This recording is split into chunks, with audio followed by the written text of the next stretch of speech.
अब इसके बाद जो दूसरा इंडिकेटर आता है दैट इज़ टर्मरिक, हल्दी। ठीक है, तो हल्दी का भी हम यूज़ करते हैं to check that substance is acidic और बेसिक। चेक कैसे करते हैं इसको, अगर हम देखें तो अगर जो है टर्मरिक है वो पीले रंग की होती है, वो आपने डाला हुआ है एसिड, तो वो जो कलर है पीले रंग का वो ऑरेंज या रेडिश कलर में हो जाएगा, मतलब कि एसिड है। और अगर आप बेस का यूज़ करेंगे उस रेड कलर पे तो जो है कलर चेंज हो जाएगा रेड का, इसका मतलब है कि वो बेस है। टर्मरिक जो है वो होता है येलो। अब आप येलो मतलब जो है येलो कलर में आपने जो है एसिड मिक्स किया तो कलर हो जाएगा उसका रेडिश। ठीक है, तो अगर जो एसिड में मिक्स कर दो तो मतलब कि जो है कलर रेडिश आ जाएगा। लेकिन वहीं पे क्या होगा, अगर आपने जो है जो रेडिश कलर आपका टर्मरिक का है, एसिड एसिड ऐड करने के बाद जो रेडिश कलर आया उसमें अगर आप जो है बेस मिक्स करते हो तो बेस मिक्स करने के बाद जो है कलर चेंज हो जाएगा। ठीक है, जैसे कि आप देख रहे हो पिक्चर में, यहाँ पर जो है पहले टर्मरिक पेस्ट लिया था, उसमें फिर ये एसिड से जो है आउटलाइन करी तो वो आ रही है रेडिश। उसके बाद जो है फिर ये ले रहे हैं सोप सॉल्यूशन और उससे कर रहे हैं फिर, तो कलर चेंज हो रहा है ना।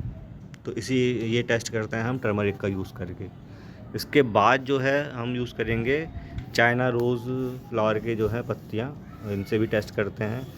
तो इनसे टेस्ट कैसे करते हैं कि जो है जो चाइना रोज़ की पत्तियाँ होती हैं उनका जो मतलब जो है अगर हम सिरप लें तो वो होता है ऑरेंज कलर का, ये होता है ऑरेंज कलर का, सॉरी पिंक कलर का। तो जब हम डाल देंगे इसमें एसिड तो चेंज हो जाएगा वो ऑरेंज में, और अगर आपने डाल दिया इसमें बेस तो हो जाएगा ग्रीन में। तो इससे हम चेक कर सकते हैं कि जो है जो सब्सटेंस है वो एसिड है या फिर बेस है। ठीक है दोस्तों, इसके अलावा एक और इंडिकेटर हम यूज़ करते हैं, उसको बोलते हैं फिनोप्थलीन। इसके अलावा हम जो एक इंडिकेटर और यूज़ करते हैं उसको बोलते हैं हम फिनोप्थलीन। तो ये आपको नाम याद दे रखा है, ये नाम याद कर लेना इसको। तो इससे टेस्ट कैसे करते हैं कि अगर जो है आपने फिनोप्थलीन होता है कलरलेस, अगर आपने डाला इसको बेस के अंदर या बेस में डाला फिनोप्थलीन तो वो देता है एक पिंक कलर, ये है ना, तो ये देगा पिंक कलर। अगर आपने जो है फिनोप्थलीन में डाला है बेस तो पिंक कलर देगा, वहीं पे आपने उसी पिंक कलर में डाल दिया एसिड तो वो बन जाएगा कलरलेस। ठीक है, या फिर जो फिनोप्थलीन में आपने डाल दिया एसिड तो भी कलरलेस रहेगा, मतलब कि फिनोप्थलीन जो है एसिड डालने पर रहता है कलरलेस, आप डाल दोगे बेस उसके अंदर तो वो पिंक कलर देता है। तो ये भी इससे भी चेक कर सकते हैं हम कि एसिड ये सब्सटेंस एसिड है या फिर बेसिक है। इसके अलावा जो है एक होती है रिएक्शन न्यूट्रलाइजेशन रिएक्शन। क्या होती है ये कि अगर आपने एसिड और बेस को मिक्स किया आपस में, आप एसिड को बेस के साथ मिला रहे हो तो बनता है क्या, सॉल्ट। सॉल्ट बनता है और साथ में बनता है वाटर। एसिड को आपने बेस में मिक्स किया तो सॉल्ट और वाटर बनता है, इसको बोलते हैं, इस रिएक्शन को बोलते हैं हम न्यूट्रलाइजेशन रिएक्शन। अब इसका यूज़ कहाँ पे होता है, स्पेलिंग जो है न्यूट्रलाइजेशन की यहाँ पे दे रखी है, अगर आप देखना चाहोगे तो ये आपकी स्पेलिंग है न्यूट्रलाइजेशन की। तो इसका यूज़ कहाँ पे होता है दोस्तों, क्या जब हम खाना खा लेते हैं बहुत ज़्यादा या पकवान वगैरह खा लेते हैं, पकौड़े वगैरह खा लेते हैं, तो उससे क्या होता है हमारी बॉडी से, हमारे स्टोमक से एसिड रिलीज़ होता है ज़्यादा, तो हमारे बन जाती है एसिडिटी। अब उससे होता है पेट में दर्द।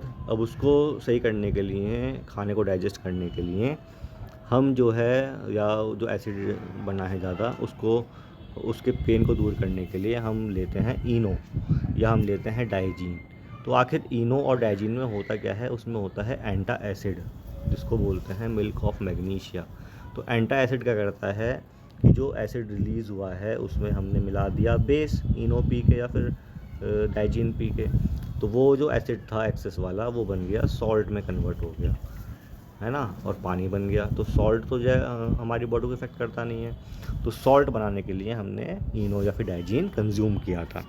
इसके अलावा जो है अगर हमारा चींटी वीटी काट ले आपके तो उसका इफेक्ट भी दूर करने के लिए हम जो है क्या करते हैं, या तो जो बेकिंग सोडा है वो आप रब कर लीजिए, ठीक है, या फिर जो है कोई भी कैलेमाइन लोशन होता है वो लगा लीजिए, क्योंकि जो कैलेमाइन लोशन होता है उसमें भी जिंक कार्बोनेट होता है जो एक बेस होता है। कुल मिला के ये है कि जो है कि एंट ने काटा है आपको तो मतलब उसने रिलीज़ किया है एसिड, अब उसका इफेक्ट ख़त्म करना है तो हमें एक बेस को रब करना पड़ेगा जिससे कि उसका इफेक्ट ख़त्म हो जाए।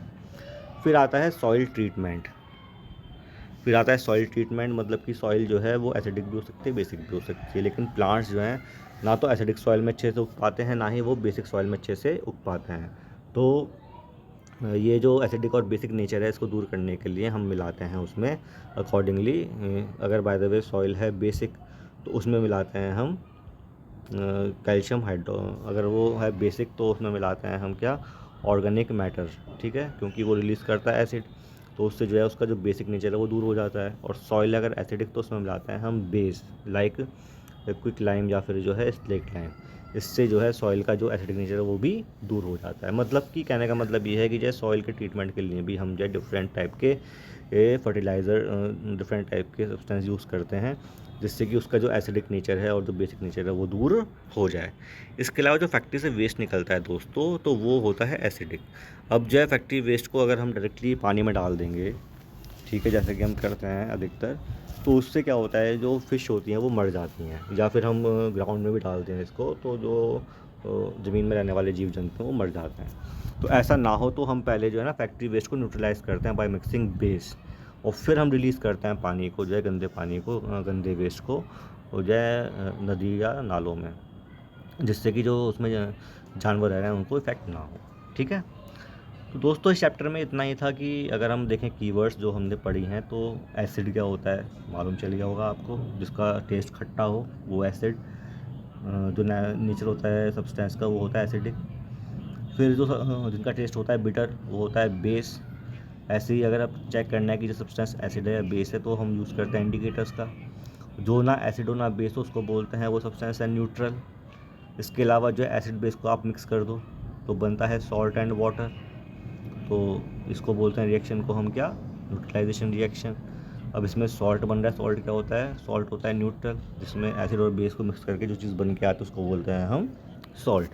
तो ये सब चीज़ें थी। इंडिकेटर क्या होता है, ये जो चेक करता है जिसमें कि एसिड है base, like litmus, phenolphthalein, turmeric, ये होते हैं इंडिकेटर्स। तो दोस्तों इस चैप्टर में इतना ही था। उम्मीद करता हूँ कि आपको समझ में आया होगा। अगर कोई दिक्कत है तो प्लीज़ मुझसे आप कमेंट के माध्यम से पूछ सकते हो। Thank you, have a nice day.